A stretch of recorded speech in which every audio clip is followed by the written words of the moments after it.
అదేవిధంగా రేపు 14 ఫిబ్రవరి దామోదరం సంజీవయ్య గారి జన్మదినం. గతంలో రాహుల్ గాంధీ గారు కూడా వచ్చారు. ఏది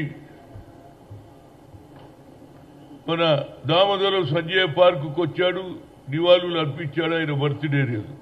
ఇవాళ నేను గతంలో కూడా ఇదే రాహుల్ గాంధీ గారు కర్నూలుకు వచ్చి ఆయన కుటీరాన్ని కూడా చూశారు. ఆ తర్వాత ఇవాళ గతంలో నేను 2 లెటర్లు ఎవరికి మన జగన్మోహన్ రెడ్డి గారు కూడా ఏమన్నారు, మేము అడిగినాం, అయ్యా మరి దామోదరం సంజీవయ్యకు ఎందుకు న్యాయం చేస్తలేరని. కానీ గతంలో ఉన్నటువంటి ముఖ్యమంత్రి జగన్మోహన్ రెడ్డి గారు ఏదైతే సంజీవయ్య ఊరు ఉన్నదో, సంజీవయ్య కుటీరం ఉన్నదో దాన్ని బాగు చేస్తాం, శృతి భవన్ కట్టిస్తామని ఆయన 2 కోట్లు అనౌన్స్ చేశాడు. పవన్ కళ్యాణ్ 1 కోటి అనౌన్స్ చేశాడు.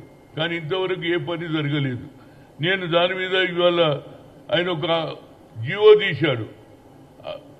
దామోదరం సంజీవయ్య గారి కర్నూలు జిల్లాలో ఆయన స్వగ్రామంలో తప్పనిసరిగా 3 లక్షల రూపాయలు కేటాయించి పెద్ద ఎత్తున ఆయన జన్మదినం చేయాలని, అదేవిధంగా మిగతా జిల్లాలలో కూడా టోటల్గా అన్ని జిల్లాలలో లక్ష రూపాయలు ఇచ్చారు.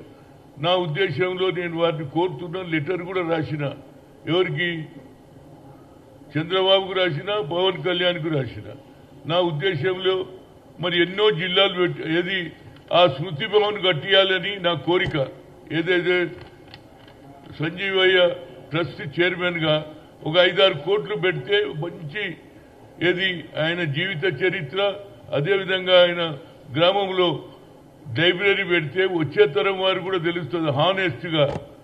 అదేవిధంగా 2 సార్లు ఆంధ్ర రాష్ట్రానికి ఏదైతే ఒకసారి ముఖ్యమంత్రి అయ్యాడు, కేంద్రంలో మంత్రి అయ్యాడు, లేబర్ అండ్ మినిస్టర్. అదేవిధంగా 2 సార్లు ఆల్ ఇండియా కాంగ్రెస్ అధ్యక్షుడుగా అయ్యిండు. నీతి నిజాయితీ కలిగినటువంటి వ్యక్తి.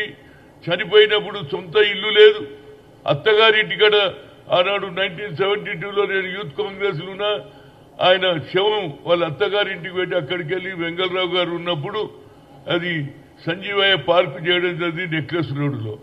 అదేవిధంగా ఇవాళ అక్కడ కూడా ఏది ఆంధ్రలో కూడా నేను చంద్రబాబును రిక్వెస్ట్ చేస్తున్నా.